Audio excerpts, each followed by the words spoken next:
नमस्कार। आज हम बात करने जा रहे हैं स्टूडेंट के बारे में। तो आज ये हमारा प्रोग्राम स्टूडेंट की बात टोटल 50 एपिसोड होंगी और अलग अलग एंगल की हम बात करेंगे। क्यों बात करना जरूरी है स्टूडेंट पर? मैं 2021 का आंकड़ा बताता हूँ। लगभग 13,000 रजिस्टर्ड केस ऐसे हैं जिसमें स्टूडेंट सुसाइड किए हैं।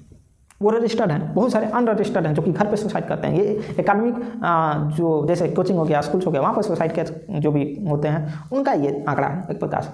बहुत सारे तो रजिस्टर्ड नहीं होते, अन्य बहुत सारे हिडन हैं, इसलिए बात होनी चाहिए। अगर हम 2020 में देखें तो लगभग 12,500 कुछ लड़के सुसाइड किए थे, मतलब लड़के नहीं स्टूडेंट, जो कि 4.5% बढ़ गया 2023 में। और ये लगातार एक डिकेड से बढ़ते आ रहा है, मतलब 10 साल से ये लगातार बढ़ते आ रहा है, उससे पहले भी बढ़ते आ रहा है, लेकिन अब ज़्यादा तेज़ी से बढ़ रहा है। 2023 और 2024 में तो और आंकड़ा है, लेकिन आंकड़ा मेरे पास है नहीं, इसलिए मैं कुछ कह नहीं सकता। अभी हाल ही में आपने देखा होगा कि कोटा में एक लड़की ने सुसाइड कर ली। इसलिए बात करना जरूरी है स्टूडेंट में, और इसके मल्टीपल फैक्टर हैं, मल्टीपल एंगल हैं। और स्टूडेंट का लाइफ कैसा होता है, मतलब पहले स्टूडेंट लाइफ से अब के स्टूडेंट लाइफ से कंपेरिजन हम नहीं कर सकते। पहले इंटरनेट नहीं थी, चीज़ें नहीं उतना हम थे। इंटरनेट के आने से स्टूडेंट पे क्या इम्पैक्ट पड़ा है, वो सारी चीज़ें हम बात करेंगे, लेकिन धीरे धीरे हर एपिसोड में। आज का हमारा इस एपिसोड में बात होगी एकेडमिक प्रेशर एंड स्ट्रेस के बारे में। मतलब जो पढ़ाई के चलते स्टूडेंट पे प्रेशर आता है और स्ट्रेस आता है, उसके बारे में हम बात करेंगे। देखिए, पहला नंबर कि इंडिया का ये दोष है, या जो भी समझ लीजिए, इंडिया में कुछ ऐसे राज्य हैं जहाँ पर ऐसा माना जाता है, जैसे बिहार हो गया, झारखंड हो गया, वेस्ट बंगाल हो गया, ठीक, मध्य प्रदेश हो गया, उत्तर प्रदेश हो गया, ये सब ऐसे राज्य हैं जहाँ पर माना जाता है कि अगर एक स्टूडेंट एकेडमिक सक्सेस पा लिया तो ही successful in his life, otherwise वो सक्सेस है ही नहीं, वो सफलता है ही नहीं, ऐसा माना। एकेडमिक जो सक्सेस है उसी को सक्सेस मान के हम लोग मान बैठे हैं, इसलिए एक एकेडमिक प्रेशर क्रिएट करता है स्टूडेंट के बीच। इसके साथ ही एनर्जी और टाइम लिमिटेड है स्टूडेंट के पास, अगर उसमें उसको कुछ नहीं कर पाता है तो उसका सेल्फ कॉन्फिडेंस डाउन होता है और ही इज, मतलब वो समझने लगता है कि वो अनसक्सेसफुल है और उसे अच्छा नहीं है, बेटर नहीं कर सकता है, और ये एक उस पर एकेडमिक प्रेशर डालता है। इसके साथ ही कंपेरिजन, दूसरों के साथ कंपेरिजन करना, ये बहुत सारे फैक्टर्स हैं। तो अब हम समझेंगे पहले कॉज क्या है जो एकेडमिक प्रेशर क्रिएट कर रहे हैं। 3 परसेप्शंस को देखेंगे, 3 एंगल को देखेंगे। एक तो स्टूडेंट खुद होता है जिसके चलते खुद पे उसको एकेडमिक प्रेशर आ जाती है, क्या क्या है वो हम सारी बात करेंगे। दूसरा है उनके पेरेंट्स, फैमिली, रिलेटिव, मतलब सबको एक में हम रख देते हैं। और तीसरा है उनके टीचर्स। तीनों एंगल को समझते हैं। पहला स्टूडेंट के नज़रिए से देखते हैं कि उस पर कैसे बोझ आ जाता है, एकेडमिक प्रेशर। पहला नंबर कि पुअर अगर टाइम मैनेजमेंट हो और डिस्ट्रैक्शंस हो स्टूडेंट के लाइफ में, तो ये काम हो जाता है। अब कैसे? अगर मान लीजिए कि एक स्टूडेंट है, वो पढ़ने बैठा, अब पढ़ने बैठा क्या करने लगा कि मोबाइल पर आजकल ऑनलाइन का ज़माना है, तो वो रील्स देखना शुरू कर दे। धीरे धीरे आज का दिन निकल गया, कल का दिन निकल जाएगा, धीरे धीरे एक साल निकल जाएगा, बच्चे का 1 महीना एग्जाम से पहले। अब उस पर क्या है, स्ट्रेस है, कैसे खत्म करूँ, इतना बड़ा सिलेबस है। तो ये एक एकेडमिक प्रेशर का कारण होता है, डिस्ट्रैक्शन और पुअर टाइम मैनेजमेंट। अब पुअर टाइम मैनेजमेंट का मतलब ये हुआ, मैं कभी नहीं कहता हूँ कि आपको ये लिखना है कि 8 से 10 हमको ये करना है, इस तरह से टाइम मैनेजमेंट बनता भी नहीं। टाइम मैनेजमेंट क्या है कि मंथली टारगेट होना चाहिए, वीकली टारगेट होना चाहिए, डेली टारगेट होना चाहिए एंड ईयरली टारगेट होना चाहिए। ये ऐसे काम करते हैं, उसकी हम अलग से वीडियो बनाएंगे, अलग से बात करेंगे। अगर आप स्टूडेंट हैं ना, तो ध्यान रखिएगा, इस 50 एपिसोड के बाद आपकी आंखें खुल जाएगी और आपको सारी चीज़ों को, अपने लाइफ को जोड़ के देखना आ जाएगा। आप किसी भी बच्चे को चिढ़ाना छोड़ देंगे, आप किसी भी बच्चे को गंदी निगाह से देखना छोड़ देंगे, आप किसी भी बच्चे को गलत तरीके से देखना छोड़ देंगे। अगर आप पेरेंट्स हैं ना, तो आप अपने बच्चे को सही मार्गदर्शन दे पाएंगे, सही चीज़ें से सही तरीके से कंट्रोल कर पाएंगे। आज के समय में लैक ऑफ एजुकेशन के ज़रिए पेरेंट्स गलत तरीके से बच्चों को कंट्रोल करते हैं, स्टूडेंट को कंट्रोल करते हैं, जिनके चलते बहुत सारे ऐसे केसेस देखेंगे कि जो कि आउट ऑफ कंट्रोल हो जाते हैं स्टूडेंट। मतलब आउट ऑफ कंट्रोल का मतलब सुसाइड करना, किसी को लेकर भाग जाना, ये सब आउट ऑफ कंट्रोल चीज़ है, बट इसे सही तरीके से मैनेज करना आना चाहिए। चलिए, हमने पहला बात करी। दूसरा चीज़ है प्रोक्रेस्टिनेशन। प्रोक्रेस्टिनेशन मतलब टाल मटोल, वही हम टालते हैं चीज़ों को, आज नहीं कल नहीं परसों कर लेंगे। तो ये स्टूडेंट के नज़रिए से है कि खुद वो एकेडमिक प्रेशर अपने आप पे डाल देता है। एग्जाम के दिन पढ़ेगा तो फिर वो तो एकेडमिक प्रेशर नहीं है ना, कि पहले कुछ पढ़ा नहीं साल भर और लास्ट दिन पढ़ने चला, ठीक। इसके साथ ही फैमिली इशू, जो फैमिली में झगड़े होते रहते हैं, वो भी एक कारण है। फ्रेंड्स के सर्कल में झगड़े होते रहते हैं, वो फ्रेंड और फैमिली इशू जो भी होते हैं ये। अच्छा, इंटरेस्ट टुवर्ड सब्जेक्ट, अगर मान लीजिए कि क्या है कि हमें इंटरेस्ट नहीं है इंजीनियर बनने में, लेकिन अगर हम खुद ही चूज कर लें कि हमारा दोस्त ये चीज़ ले रहा है, ये चीज़ पढ़ रहा है, तो हम भी लें, और हमको उसमें इंटरेस्ट नहीं है सपोज, तो हम क्या होगा कि वो हम पे प्रेशर डालेगा, हम उसको आगे जाएंगे, पढ़ नहीं पाएंगे, अच्छा नहीं लगेगा, हम पढ़ नहीं पाएंगे, टाल मटोल करते जाएंगे, प्रोक्रेस्टिनेशन का शिकार होगा, जिसके चलते हम क्या कर पाएंगे, अच्छा परफॉर्म नहीं कर पाएंगे, सिंपल सा चीज़ है। तो ये भी एक कारण होता है। फेलियर ऑफ एग्जाम का जो फियर होता है वो भी एक कारण होता है, एकेडमिक प्रेशर, खुद पे प्रेशर डालना, ठीक, और खुद से कंपेरिजन करना दूसरों से, मतलब खुद का कंपेरिजन दूसरों से करना। तो ये सब सारी चीज़ें हैं जिसके चलते एक स्टूडेंट पे अपना खुद के स्टूडेंट के परसेप्शन से देखें, उसके एंगल से देखें, तो जिसके कारण उस पर एकेडमिक प्रेशर पड़ता है। अब दूसरा एंगल जो कि पेरेंट्स है, फैमिली है, रिलेटिव्स है। पहला उसमें हम पॉइंट देखते हैं। पहला अगर हम पॉइंट देखते हैं तो कंपेरिजन। अगर आपके पेरेंट्स कंपेरिजन कर रहे हैं किससे, आपके नेबर पीयर से, मतलब शर्मा जी का लड़का तो इतना तेज है, इतना नंबर लाया, बट तूने नहीं लाया, तुम्हारा इतना कम कैसे नंबर आया, शर्मा जी के लड़के से हो रही है कंपेरिजन। और इंटरनेट आने के बाद सिर्फ वहीं तक नहीं, ऑल इंडिया में अगर 100% आया और तुम्हारा 90% आया तो भी एक कंपेरिजन बन रहा है कि वो 100% ला दिया, तुम्हारा इतना ही कम क्यों आ गया, ये इतना कम क्यों आ गया, ये सारी चीज़ें। तो ये भी एक कारण बन रहा है प्रेशर। ये पेरेंट्स के एंगल से बता रहा हूँ, बहुत सारे पेरेंट्स ऐसा करते हैं। लेकिन देखिए दो चीज़ होता है, यहाँ से एक हेल्दी चीज़ भी हो सकती है कि आपका बच्चे पढ़ना स्टार्ट कर, बट आपको उसका साइकोलॉजी समझना पड़ेगा कि what he feeling at that time. जिस टाइम आप उसको बोल रहे हैं क्या वो फील कर रहा है, आप उसको इसी चीज़ को कैसे दूसरे तरीके से बोलेंगे कि उसको अच्छा लगे। पहला नंबर कि आपको हौसला देना है, इफ़ यू आर पेरेंट्स, उसको हौसला देना है कि जो तुम्हारा आया है वो बेटर आया है, बट अगले टाइम से कोशिश करो कि थोड़ा और बेटर हो जाए तो अच्छा है, बट कोशिश ही करना, मतलब ज़्यादा उसमें टेंशन लेने वाली बात नहीं। इस तरह से अगर आप चीज़ों को करना है तो आप उसको अलग तरीके से करना है, बट ऐसा तो है नहीं। इन्हें पेरेंट्स क्या करता है, शर्मा जी का लड़का इतना लाया, तुम्हारा इतना नंबर, इतना ही, उतना 100% लाया, तुमने 95 ही लाया, मतलब बहुत सारी चीज़ें हैं, हम उसकी बाद में बात करें। पेरेंट्स का एक्सपेक्टेशन ज़्यादा बढ़ जाता है, तो ये भी एक कारण है। रिलेटिव्स में कंपेरिजन होने लगता है कि तुम्हारे बुआ जी का लड़का तो इतना नंबर ला रहा है, बट तुम तो हो कि नालायक बैठे हो, ठीक। तो मैं सारी चीज़ों को कोशिश कर रहा हूँ मैक्सिमम। अगर आप मेरी बातों को कनेक्ट कर पा रहे होंगे, अगर आप स्टूडेंट हैं या आप पेरेंट्स हैं, तो आप कनेक्ट कर पा रहे होंगे कि हम अपने स्टूडेंट जो हमारा चिल्ड्रेन है हम उनको कैसे क्या ट्रीट करते हैं। तीसरा चीज़ कि नॉन लिसनिंग ऑफ चिल्ड्रेन, मतलब आप बच्चों की सुनना ही नहीं, गार्जियन सुनना ही नहीं चाहते। क्या उसकी डिमांड है, किस टाइम को, उसका साइकोलॉजी क्या है, उसका मेंटलिटी क्या है, उसको भी जानना बहुत ज़रूरी होता है। कहीं तो वो कुछ अलग प्रेशर में है कि नहीं है, क्या स्थिति नहीं है, एक बार उसके नज़रिए से भी हमें क्या होता है। अगर आज के समय में मैक्सिमम यही होता है, जो एजुकेटेड हम उसकी बात हम अलग करते हैं, जो नॉन एजुकेटेड पेरेंट्स हैं वो क्या करते हैं, बच्चा का इतना नंबर नहीं है, ले पिटाई, ले धुनाई, ले डांट, ले कंपैरिजन, ले उसको बहुत सारी चीज़ें बोलने गलत।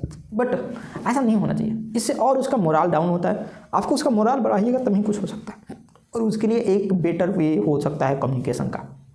अगला गार्जियंस को है जॉब का फियर अपने बच्चे के अंदर, ये जॉब दे पाएगा नहीं हो पाएगा, हो पाएगा कि नहीं हो पाएगा, इसलिए पहले मानना है कुछ भी करना हो कर ले, भले तुम्हारा मन का वो नहीं, चपरासी का भी लग जाए तुम कुछ कर लो, जॉब कर लो। लेकिन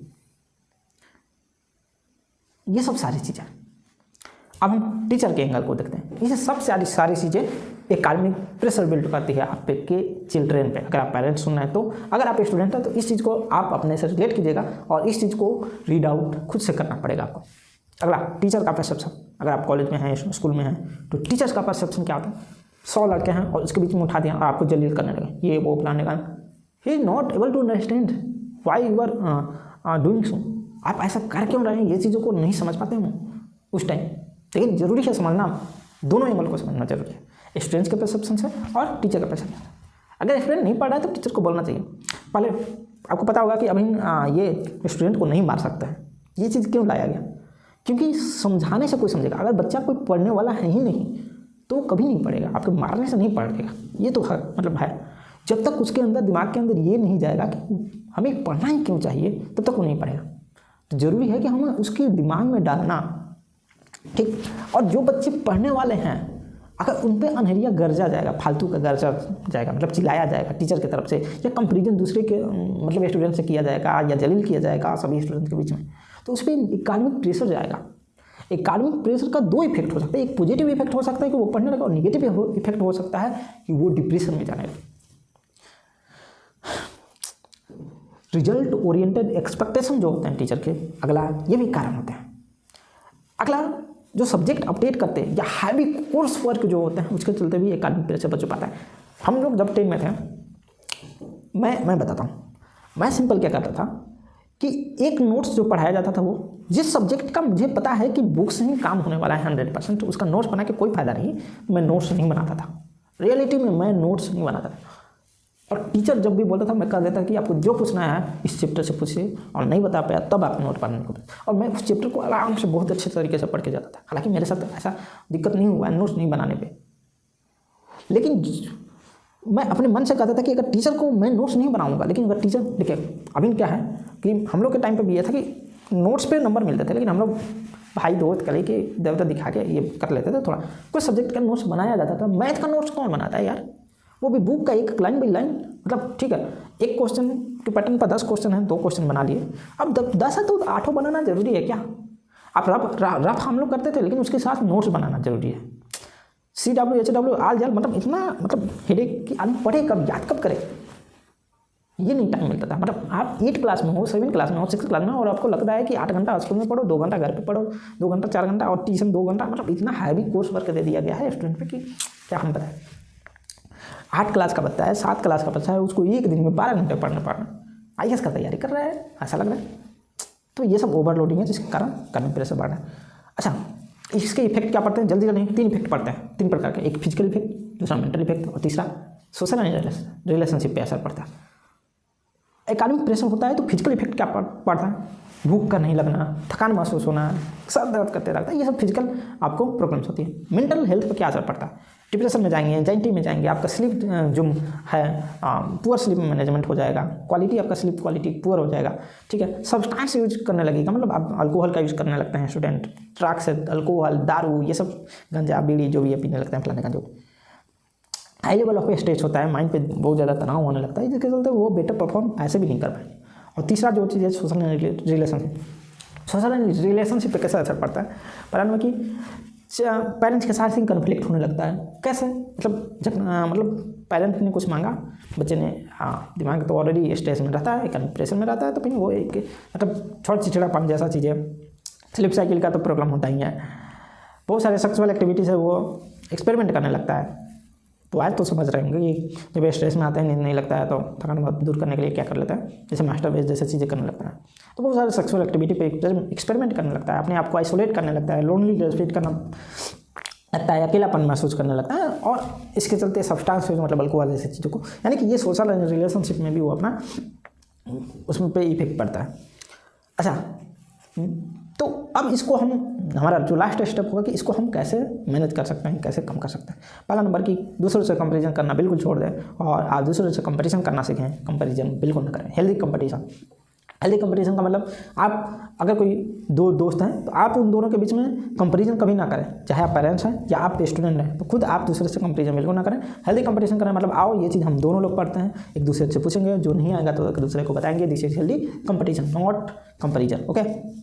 अगला कि नेचुरल हैबिट पर स्टिक रहना है। नेचुरल हैबिट का मतलब कि सोने का जो स्लीपिंग टाइम है वो बच्चों को 2 बजे सोते हैं पढ़ के, 3 बजे सोते हैं, 4 बजे भोर में सोते हैं, मतलब ये टाइमिंग हो गया। लेकिन ऐसा बिल्कुल नहीं करना है। जो आपका नेचुरल टाइमिंग है 11 से लेके 6 बजे तक, मतलब आपको या 10 से लेकर 6 बजे तक, मतलब 7 से 8 घंटा नींद भरपूर लेना और सही टाइम पर लेना है। क्यों सही टाइम पर लेना है? क्योंकि आप सुबह में उठेंगे तो सुबह के समय में आप थोड़ा एक्सरसाइज हाफ आवर कर लेंगे तो भी आपका काम एक फिजिकल एक्टिविटी मस्त चलेगा, मस्त कटेगा, कोई दिक्कत नहीं है। ठीक है, आप इस चीज़ को बहुत अच्छा से कोप कर सकते हैं, ये सब चीज़ों को, जो आपका एकेडमिक स्ट्रेस है उसको। अगला जो है कि आपको रेगुलर बैलेंस डाइट ले लेना आना है। क्यों? क्योंकि आपका फिजिकल जो हेल्थ है वो सही रहेगा, जिसके चलते मेंटल हेल्थ भी सही रहेगा। अगर देखिए 2 प्रकार के लोग होते हैं, अगर आप कमज़ोर हैं तो आपको ये स्ट्रेस लेंगे तो आप पे जल्दी तनाव आ जाएगा। अगर आपका हेल्थ अच्छा है तो बहुत ज़्यादा स्ट्रेस को आप मैनेज कर पाएंगे। तो स्ट्रेस मैनेजमेंट एक अलग चीज़ है, उसके हम बाद में बात करेंगे। लेकिन एक आपके जो आप जो बैलेंस डाइट ले रहे हैं उसमें भी बहुत सारी चीज़ें निर्भर करती हैं, इसलिए अच्छा बैलेंस डाइट लें और अच्छा फ्रेंड बनाएं और सारी बातें जिससे उससे शेयर कर पाएँ। कोई भी इशू आता है आप शेयर करें, पेरेंट्स के साथ शेयर करें, ठीक है, अपने बड़े भाई के साथ शेयर करें, लेकिन शेयर किसी न किसी के साथ करें जो आपके एक अच्छा दोस्त हो। आपके पेरेंट्स हो सकते हैं, आपके भाई हो सकते हैं, जिससे आप सारी बातें शेयर कर सकते हो, तो ज़रूर करना चाहिए। घबराना नहीं चाहिए। अब तो सारी चीज़ों का खुलेआम सलूशन है, आपका कोई भी प्रकार का प्रॉब्लम हो आप जरूर से उनसे बात करें। और एक पहला नंबर की आपको प्रॉपर स्टडी करना है, खेलने के समय पर खेलना है, पढ़ने के समय पर पढ़ना है, बाकी मौज मस्ती करने के समय में करना है। लेकिन जब भी आप पढ़ें 5 घंटा पढ़ना हो, 6 घंटा पढ़ना हो, 2 घंटे पढ़ना हो, तो आप अच्छे से उस समय पढ़ाई करें। और ये प्रोक्रेस्टिनेशन आप जितना कम कीजिएगा, मतलब टाल मटोल जितना कम कीजिएगा उतना ही आप पे एकेडमिक प्रेशर कम आएगी और आप बेटर परफॉर्म कर पाइएगा। अगर आप अच्छे से पढ़ेंगे तो आपका कैपेबिलिटी बढ़ेगी और आप बेटर परफॉर्म कर पाइएगा अपने लाइफ में। और इन सब के बावजूद अगर आपको ऐसा लगता है कि आपको दिक्कतें आ रही हैं तो ज़रूर आप साइकोलॉजिस्ट और साइकेट्री से कंसल्ट कर सकते हैं। साइकेट्री जो कि आपके डिप्रेशन या फिर लोनलीनेस, इस तरह का जो भी फीलिंग है एकेडमिक प्रेशर के चलते आया हो या कोई भी कारण से आया हो, तो उसको दवा के माध्यम से ठीक करता है। जैसे डोपामीन की कमी, डोपामीन एक हार्मोन्स है, एक केमिकल है ऐसा समझिए कि जो हमें खुश रखता है। उसकी अधिकता भी दिक्कत है, उसकी कम होना भी दिक्कत है। तो वो दवा के माध्यम से जितने भी केमिकल्स होते हैं जो कि हमें खुश रहने में मदद करते हैं, हमें एंग्री होने में मदद करते हैं, तो उसको कम करना, एक बैलेंस करना, वो साइकेट्री का काम होता है। और साइकोलॉजिस्ट जो होता है आपके मन को समझ के आपको उसके अनुसार चीज़ों को आपसे बातें करने की कोशिश करता है, आपके मन की चीज़ों को जो भी गलत फहमियाँ हैं उसको दूर करने की कोशिश करता है। तो आप जरूर संपर्क करें, ठीक। इनकेस अगर आपको कुछ खराब मतलब महसूस होता है तो हाँ, तो ये सारी चीज़ें। और सबसे बड़ी चीज़, अगर आप स्टूडेंट हैं तो सबसे बड़ी चीज़, अगर आप स्टूडेंट हैं तो आप से लोग बहुत उम्मीद रखते हैं, आपके पेरेंट्स, आपके गार्जियन। और सबसे बड़ी चीज़, इन सब का इफेक्ट आपके लाइफ पे पड़ेगा। मतलब आप अगर अच्छा परफॉर्म करते हैं तो आपके लाइफ पे अच्छा इफेक्ट पड़ेगा। लेकिन सबके बावजूद एक तालीम प्रेशर लेकर आप चाहते हैं कि अच्छा परफॉर्म करें, तो ये तो कभी हो ही नहीं सकता। इसलिए ज़रूरी है कि आप सही तरीके से मैनेजमेंट करना सीखें। जो व्यक्ति मैनेजमेंट करना सीख लिया अपने लाइफ को अच्छे तरीके से, वो आगे बढ़ पाएगा। अगर मैनेजमेंट करना आप नहीं सीखे अपने लाइफ को तो आपको बहुत सारी दिक्कत आने वाली है आपके लाइफ में। और सबसे बड़ी चीज़, कोई भी दिक्कत हो, कोई भी बातें हो, तो आप कमेंट में हमें लिख सकते हैं। और सुझाव जो भी आपको देना है कि हमारा एपिसोड कैसा लगा और हमें और किस किस चीज़ों पर सुधार करनी चाहिए या फिर किस किस टॉपिक पे बात करनी चाहिए। ध्यान रखिएगा, स्टूडेंट्स सीरीज़ में हम 50 एपिसोड लेकर आएंगे। ये भी पहला एपिसोड है और बहुत सारी चीज़ों पर बात करनी है और हम इसी तरह लेकर आते रहेंगे। तब तक दीजिए इजाज़त, धन्यवाद।